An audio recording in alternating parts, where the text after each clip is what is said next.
Hello and welcome to the Flix Forum podcast, where each episode we go back and we look at a Netflix original film in the order of release. Today we have Netflix 430th film from 2021.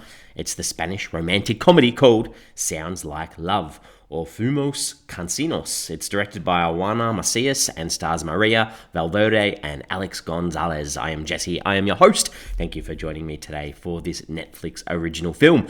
As always, if this is a film that you haven't seen yet and you're interested in checking it out, give us a pause and come back a little bit later on, because I will spoil the film as we go through this show, and we kick the show off with the Fast Flicks, where we do a quick little summary of what the film's all about. So this one, to me, it's about a girl who struggles with understanding who she truly is after being let down by love.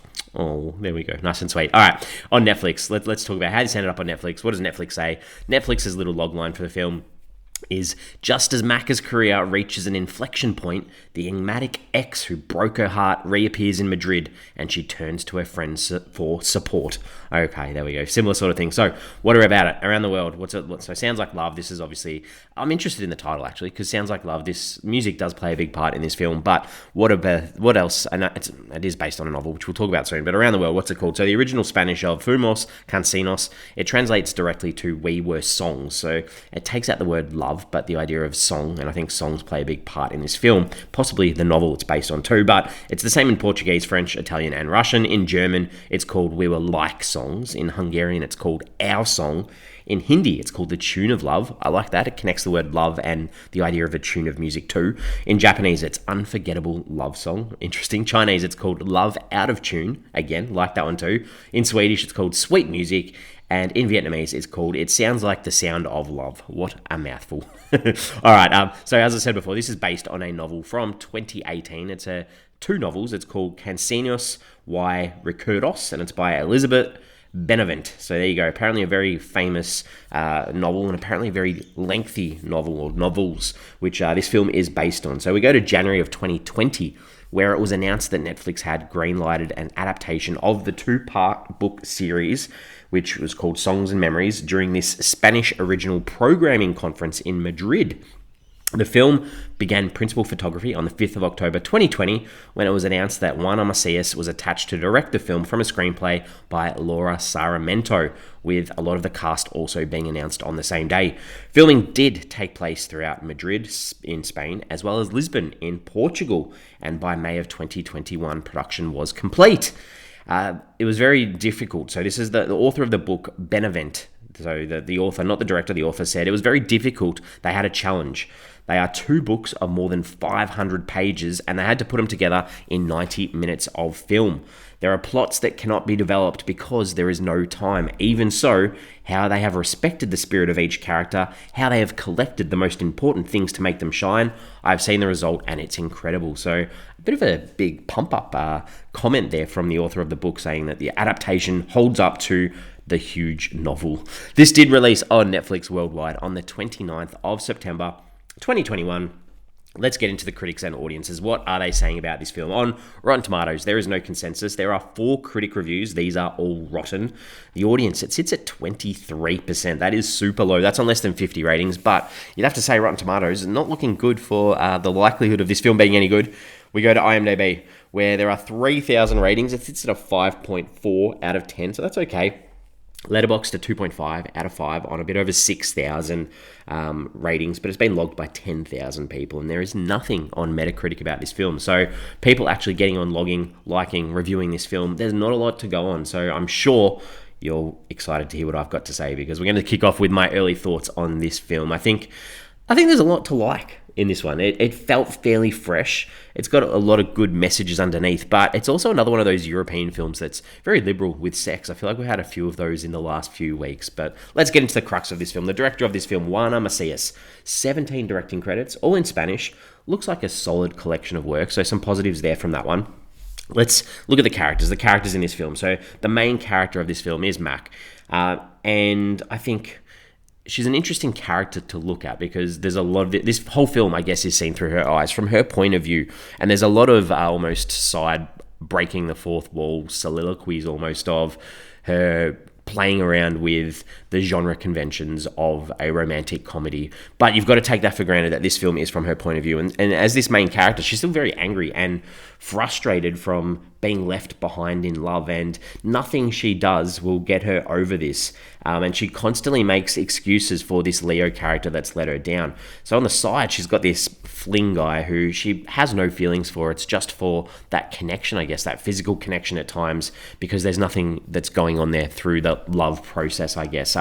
She's an aspiring social media assistant, but has a horrible boss. So there's also another outlet that she needs to change in her life. And a lot of this is about coming to terms with yourself and changing your life. And her friends, her two best friends, who we'll talk about soon, are a part of that as well. But before I talk about the friends, I need to talk about Leo.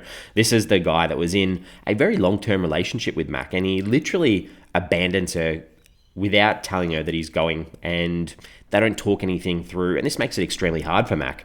He does return to Madrid. He comes back as a university professor and starts dating Raquel, who is one of the only people on Mac's side professionally, which makes things super awkward as well. So her friends, Mac's friends, Jimmy, I'll call her, or Jimmy, Jime. I'm not sure how to pronounce that, but a bit of a ridiculous arc as she's on this quest to find the spirit of her dead boyfriend, who was called Santi, and she thinks that he's living or has been reincarnated through someone else and is living inside another man. So she is literally chasing every guy that has some sort of commonality or some sort of trait that he shared. And it's a bit ridiculous. She does find this perfectly good guy in a chiropractor and almost ruins this too because of this obsession, I guess, or this inability to move on and change feelings, which I guess is the same sort of thing for Mac. Then we've got Adriana, who is also going through the same things because she has a loveless relationship with her husband and nothing's working. And she tries to rekindle this by having a threesome with another woman, but she falls for this other woman. She works in a wedding dress shop, but also the same issue for her is that she's not ready to move on for her husband to actually be happy herself. I mentioned before, Raquel, she is Mac's friend, I guess, who's doing well herself in the social media sort of industry or the influencer industry, and she supports Mac the best way she can by giving her good references professionally and making connections, but is also seen as a bit of a threat for Mac because of this relationship that she started with Leo and Mac's inability to get over him. The only other person, Pippa, is Mac's boss, who I said before has this huge social media presence, but is just a horrible human being, and I could not stand being around her. All right, let's talk about some scenes. What are some scenes that worked? What didn't work in this one? So, standout stuff. The Jimmy character, she's chasing this guy who she thinks could be another one of her reincarnated boyfriends, Santi. He turns out to be this chiropractor, and she fakes being in pain and to get a massage, I guess, to talk to him, to ask him some questions, to see if he is Santi. And he cracks her back and he's just like, well, yeah, you need to book in to see me to have another appointment. I thought that was a nice little meet cute almost. The whole threesome with Adriana, her husband, and this other woman, like, I was just not expecting the full-on depiction of that. That took me by surprise, so that's why I'm putting that in there. Macca, after she's told Raquel, she tells Raquel, she says that she's dating Leo, tells her to run away from Leo, get as far away as possible from him. He's broken her heart. Then, in revenge almost, because obviously Raquel's told Leo what Mac has said, he gets flowers delivered to her house with a note saying, "My most sincere condolences for the loss of your willpower. Warm regards, Leo." And then at the end it says, "P.S. F you." I thought that was quite funny. So then Macca decides to get her own revenge, and she rocks up to one of his classes where he's teaching and turns the whole class of students on him, and they're like chanting F testosterone. It was quite humorous. And then he pulls her into his office where they have a bit of this conversation, and then he's like, "I want to kiss you," and he goes for the kiss, or she goes for the kiss, and he pulls away and he's like, "That's the game, we're now even." So I thought that was a nice little segment there too.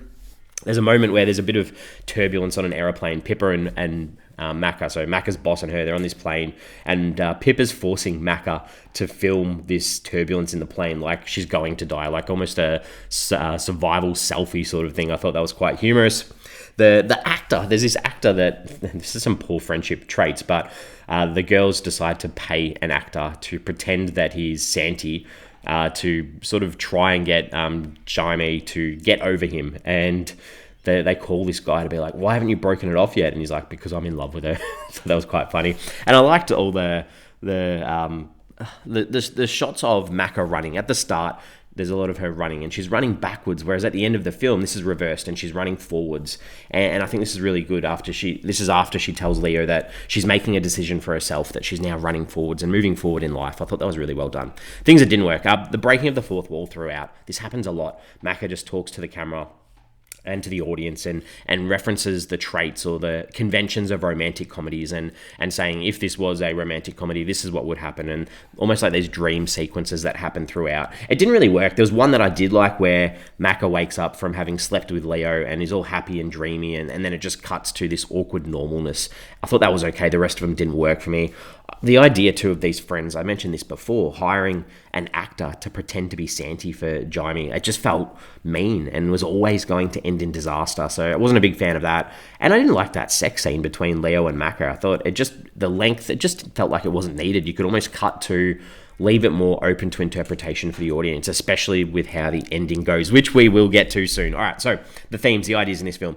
There's big fears or issues with commitment, but that ties into with that idea of being honest, because there is a lack of honesty throughout this film with characters actually saying what they actually want, because a lot of them are stuck in the past, and being stuck in the past isn't necessarily a good thing. There's that idea of needing to move on, and whether that's from a relationship that didn't work, or a marriage that doesn't work, or a partner that's no longer alive, people need to be able to move on. But also too, forgiveness. You need to choose yourself over others, because you need to love yourself before you can love someone else, because love can be hard. And this film does highlight friendship and the importance of being there for each other, and that's highlighted through multiple scenes of this idea of female empowerment throughout too, which I thought was nicely put throughout the film. What else did I take away from this film? The soundtrack. The soundtrack was great.